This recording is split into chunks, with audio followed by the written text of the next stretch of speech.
again, guys, from Tampa Bay. Today I'm going to take a quick little ride out to inspect another huge sinkhole that opened up yesterday, just a few miles down the road here. Unfortunately, unlike the one I showed you last month, this one hit in a not so great spot. The other one was in the middle of a road. This one was underneath somebody's house. It's a mobile home, and their driveway took out their car. I saw some aerial photos of it on the news. I think I know where it is. I haven't been down there before, but it's relatively close, so we can go see if we can see what we see. I don't know if they're going to have the road blocked off or what. They did evacuate several homes right around it. Obviously the mobile homes are very close together, so it doesn't take much to affect a lot of them at once. So yesterday I didn't get much work done. I got a new video card in, and I did that for two purposes. One is to help render videos faster. I use NVIDIA cards, and NVIDIA cards can use what's called CUDA processing with many upper level video editors. What that allows you to do is use your video card as another processor, and it's actually a lot faster than the CPU itself. Bottom line, it allows me to sometimes cut my rendering time in half or more. Really depends on the camera I'm filming with and what kind of footage it is. Some use it a lot better than others, but it does make a huge difference. Say if I'm doing an hour-long render, it might take, with CUDA processing, just under an hour, and without, sometimes over 2. So, obviously on slower computers it makes an even bigger difference. But anyway, the card I had in there was a couple years old. It wasn't anything bad. It was a 660 series. Can't say enough good things about the 6 and up series. Absolutely quiet. I can't stand loud PCs. I've been liquid cooled for many years, and the 660 was the first series where it was quiet enough with the fans on the unit that I didn't need any liquid cooling, because they are just whisper quiet. Awesome. So that was cool. That allowed me to get rid of a lot of liquid setup and just have a nice little closed loop on the CPU. Very, very nice and easy. A lot safer, a lot cheaper, less parts to worry about. But the 660 is kind of showing its age. In modern games, and I do game, especially games like Titanfall or even Borderlands pre-sequel, keeping it up in the 40, 50, 60 frames a second areas was kind of getting to be a challenge, primarily because I use a large 27-inch 1440p monitor. If I was using a 1080p, it would have been no problem at all. It can handle whatever I threw at it. But when you step up from 1080, a lot of things change. So it was kind of showing its age there. There were some parts of the games where it would dip down into the 20s. I can deal with a bare minimum of 30 and have it look pleasant, but under that, sometimes it's just unplayable. It's so jerky, and well, I'm sure you know what I'm talking about if you game. So I wanted something that could really kick it up. The thing is, I don't upgrade a lot, because these days, for the past few years, you really don't see that much change card to card, model to model. It used to be the next card that would come out would freaking double your performance. So 6 months from the time you bought yours, you'd be all pissed off. But those days are long gone. Now, the next card that comes out, you might see a 5 to 10% improvement, which in my opinion is not even noticeable. There's no way I would throw money at something like that. So I wait until it's a huge difference and worth my money. Well, the new 970 cards came out, which are one step down from the top of the line 980, and they are just the phenomenal deal of the century. I'm not even sure if I'm in the right road here, but we'll see. I wanted it to be on Arcadia. Nope, I'm on Forest Hills. So we'll go back down. Anyway, the 970 cards that came out, absolutely phenomenal deals. Just almost top of the line performance for half the cost. $350, $300 if you get a cheaper brand name card on sale. So I couldn't pass it up. I waited until the one I wanted that got the best reviews came in, and I got an in-stock notice from Newegg, and bam, pulled the trigger. Got the MSI Gaming, and I got that because it had the best reviews for the fan noise, for the stability, for the overclockability, and for lack of problems like coil whine. Got it in, and what should have been literally a 20-minute procedure turned into 5 hours. No joke.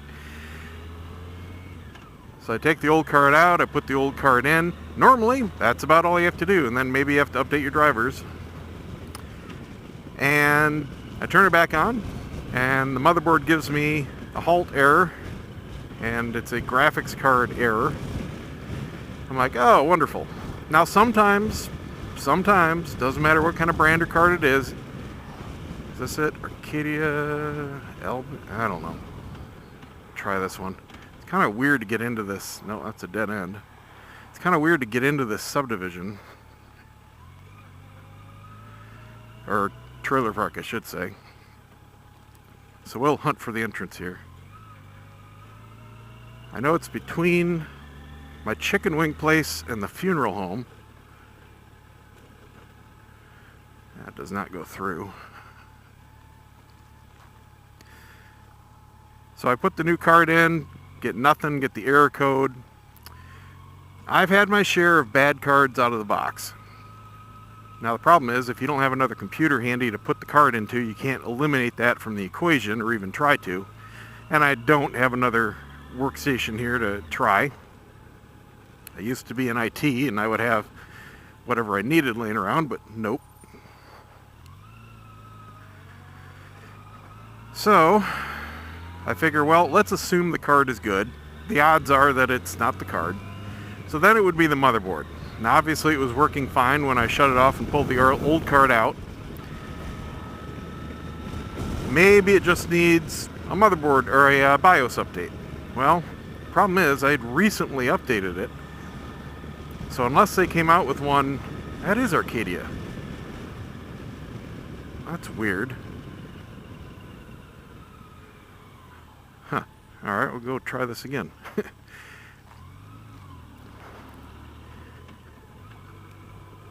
So I put the old card back in. Sure enough, it boots fine. Okay. Nothing broke. I checked the BIOS and it shows that I'm current. Okay. So then I noticed that the date on the current BIOS, which I had recently gone to, was about 2 years old. Now, while that's not unheard of, that is a little long in the tooth for a BIOS, even for an older motherboard. Now this motherboard is a Z68 series, which is a few years old, but still relatively current. Came out at the peak of the Sandy Bridge generation. I think it's down this road. Really not sure though.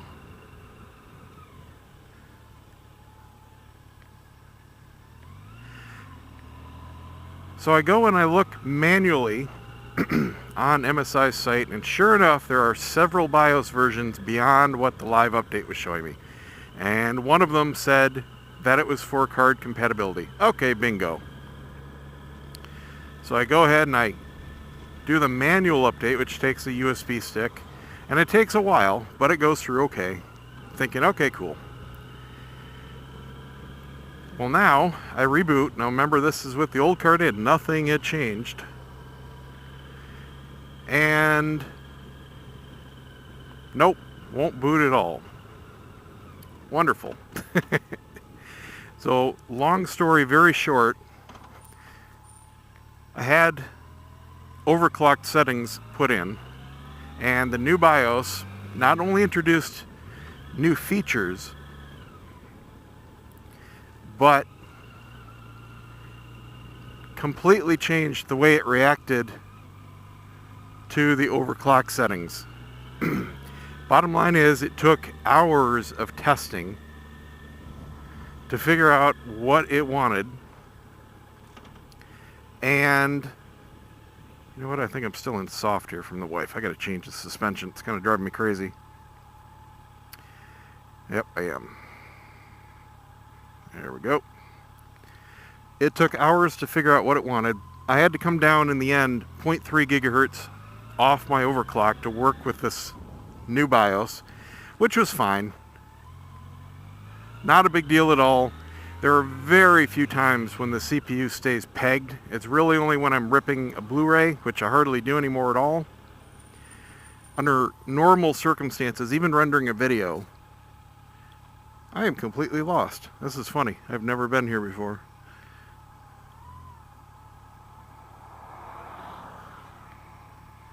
Damn, man, do 60 and a 30, why don't you? CPU never stays pegged, even when rendering videos or gaming, so losing that little bit off the top, absolutely unnoticeable. So that was fine. I just wanted to find a stable setting. But in between that, everything was screwed up. I mean, just normal changes. Would blue screen, would refreeze, would reboot. Did not make any sense. I had to do a CMOS clear, which kind of improved things, but still didn't make things work. And then I had to do a CMOS clear and pull the battery for 5 minutes. That finally made it act right. So then I could find what settings I needed. And of course, you know, anytime you change something, reboot, even if it fails, it's a few minutes procedure to reboot again, get it to where you can change it again, do it all over again. So it takes time, and I seriously rebooted, no joke, at least 40 times. Here's 19 again. Where the hell is that road? I'm on Flora Avenue. I'll try again. Oh wow, is this? No. Not where I thought I was. I'm down at Home Depot. I'll find it. So, in the meantime, in all those reboots, one of my striped radar rays got corrupted. One of the drives just dropped out of the array. It got stuck in IDE mode, and of course that broke the array. I didn't lose any data, but I did have to erase and recreate the array. But I have backups for all of my stuff, so it wasn't a big deal. But it added another hour to transfer everything back from the backup. In the end, I got the new card in. BIOS worked. Updated the drivers. It's awesome. It did the trick. Sped up video rendering noticeably. Not a day and night difference, but noticeably. At least, I would say 20, maybe 25%. Ow. Come on now. That's what I get for not coming down in gear. I was in third. And when you're at idle like that, sometimes it doesn't want to go through neutral without taking out the clutch. And unfortunately, I wasn't in neutral when I took out the clutch. My bad. Doesn't hurt anything, but it's a little embarrassing at a light. That's for sure. Alright, let's see here. I want to go down mile stretch.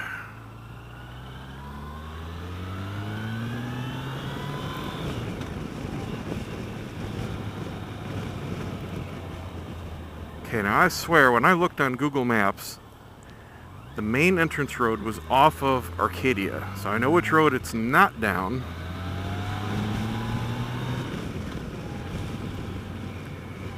And it showed it just behind the funeral home, and I know what road that's on.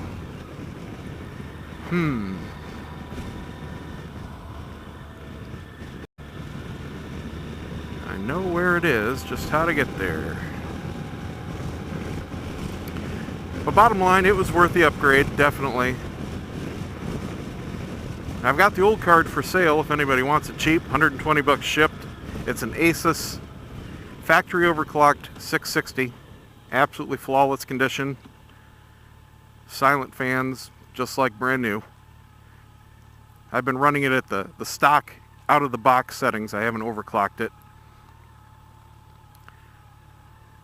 SIPS power, very good card.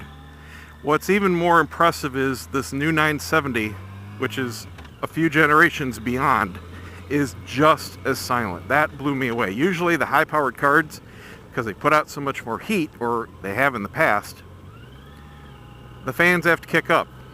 And I was kind of expecting to have to go to liquid cooling with this, but nope, it is just as silent. It's not down there.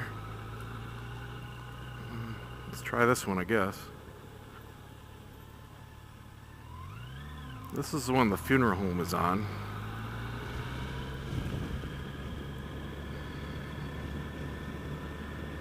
Dobbies.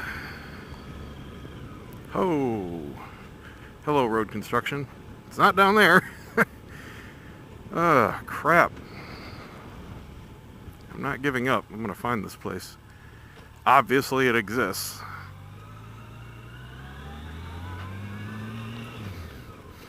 Okay. Let's go back. Man, these roads suck. Oh my God.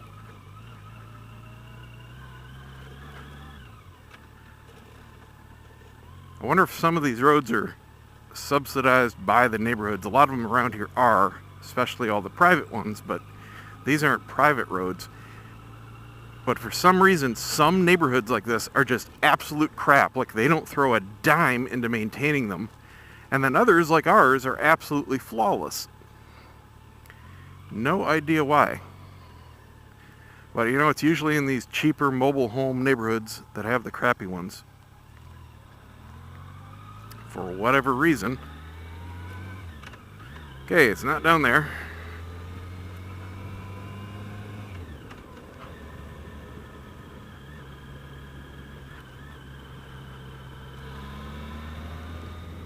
And it's not down the next one. Man, I sure thought it was. I'm going to go just a little bit farther down here and at least look. That's where we went last time. Colmar? No, not that one. Dander? No, nothing there.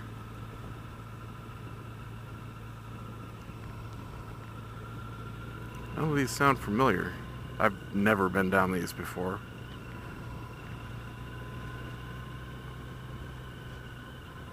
I know I'm going way too far now, so it's not down here.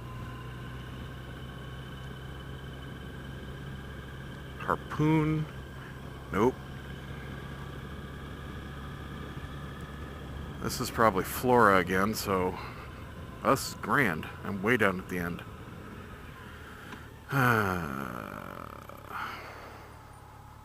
Might have to pull up my phone here.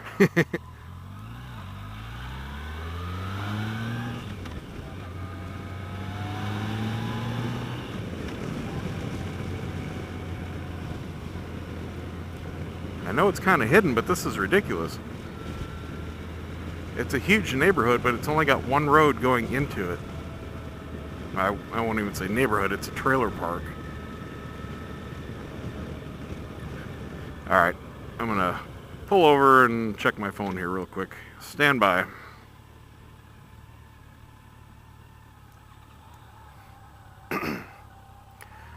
Okay, check the map. I was right, it was down that first road I went down, but I was missing the next step, which is another road off of that to get to the neighborhood. But I also found the other major entrance. I'm not sure which one's closer at this point, but we'll see. I'm thinking off of 19. Man, there's a lot of sand around these roads. Holy moly. I have no idea why. It's like a dump truck went through and just spread sand everywhere. Could be just really thin lawns. Like I mentioned in another video, our soil here is all beach sand, just a couple inches down, that's all it is. All the grass here isn't actually grass, it's actually like a vine that grows on top of the ground. That's why the sod is so dependent on watering, because it doesn't draw it from the ground. The St. Augustine down here. The little stuff that does grow in the ground, it's pretty sparse. Same stuff you find on the beach. That's what I have in my yard. No maintenance, no watering. But it's not a nice, thick, normal sod.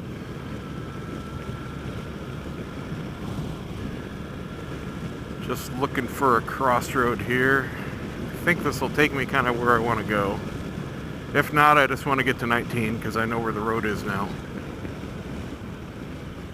Never been here either. See, now these are nice normal roads.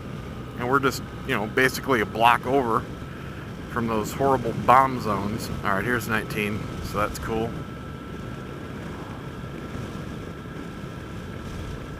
Let's see where I'm coming out at. Should be Home Depot again. Yep, alright. I want to go one road up, make a right. So at least I know where I am now.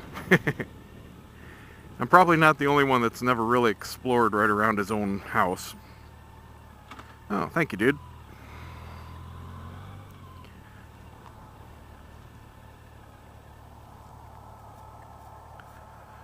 Let's try not to stall it this time.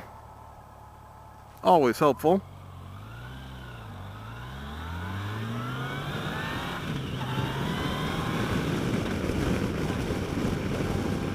There we go. I'm gonna make a right at this light.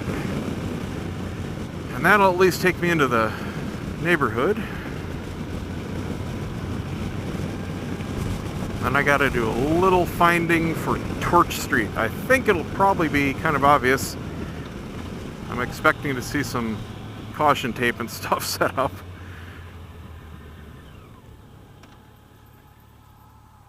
Apparently they saw it forming, the neighbors right around there, and I guess the next door neighbor came out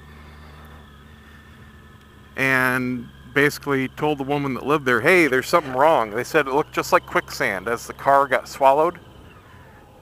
And apparently it went pretty slowly. They thought it might have had a flat tire because the rear end started going up in the air. And then it kept going further, and then the ground gave way and the car basically got swallowed. Oh, I've been in here before. I bought some picture frames from a woman off of Craigslist before in here. And I guess the car went nose in, and the picture on the news had just the butt showing. So it's not quite as deep as that other one that was 20 feet deep. This one looked like maybe 10. Still, it swallowed a car. And then it looked like, from the picture I saw, yeah, there's a news crew, so it's over there. From the picture I saw, it looked like it was underneath half the trailer at least, because it was just a huge void with the concrete pad missing. Let's see how close we can get and what we can see.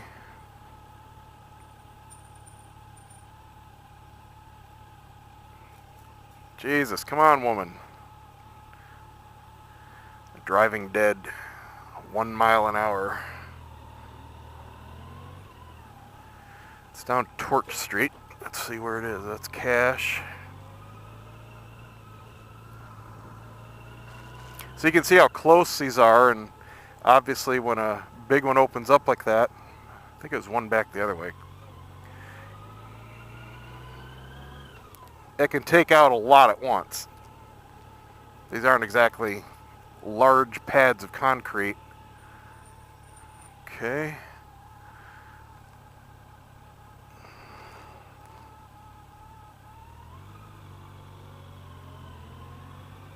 Nice little pond here. Just got to watch out for gators.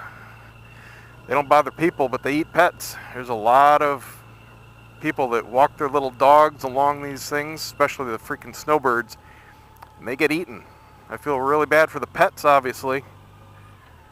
It's just kind of stupid that the owners don't realize what goes on in Florida. Yeah, this must be it here. Yeah, I passed right by it.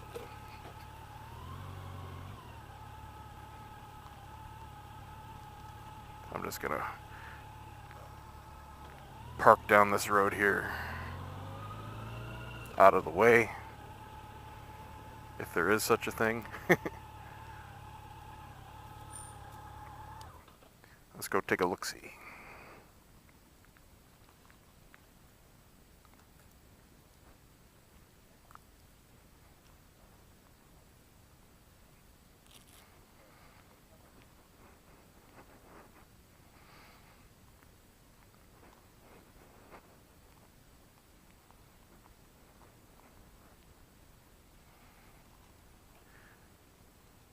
Yeah, they're getting ready to do the afternoon story on it. Bringing out the cameras. Here's the other channel.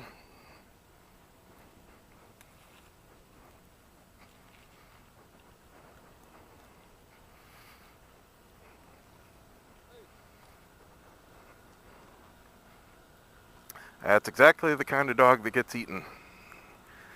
Exactly. Where the hell is it?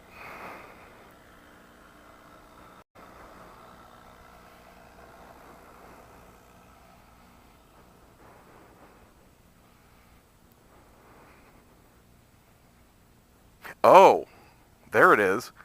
That whole tree went in since yesterday. That green tree right in front of me. That is a hole. Half the trailer's going down. I can see it dipping several feet into the hole there. Wow. The whole trailer is about 5 feet down. Where you see that white chair, that line to the right, that is where the concrete goes missing. Where that tree was is where the car was last night. So it's still growing and still swallowing. Wow. That's not good. All right. Just wanted to take a look.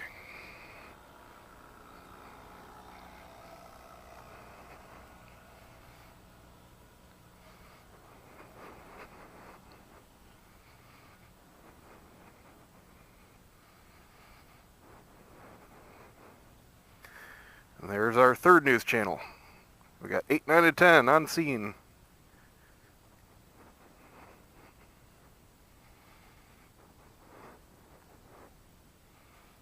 This usually happens after a big weather event, either a lack of rain or a big rain. And this happened the day after we had several hours of a soaking rain.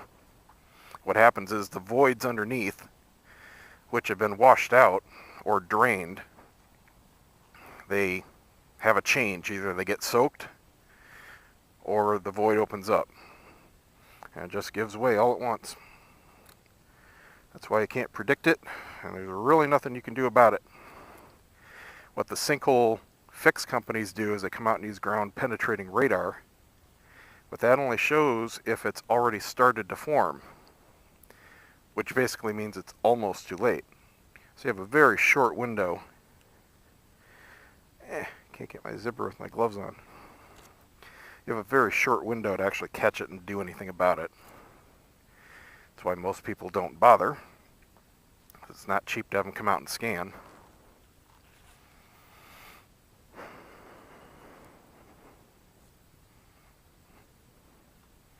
While I was checking the map there, I got an annoying email.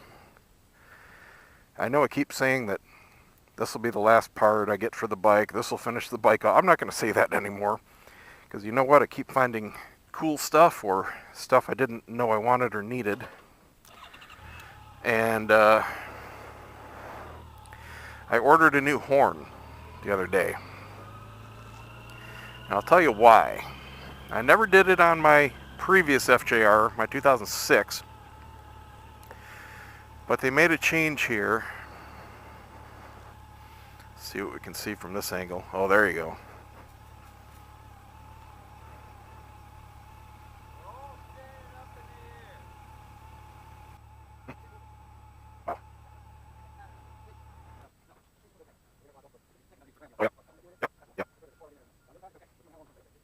Yeah, no. No, I'm just gonna really set insurance.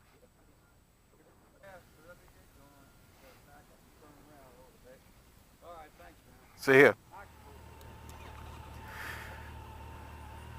He was telling me he lives right here on the left. And he was saying that he's thinking about leaving town. I don't blame him.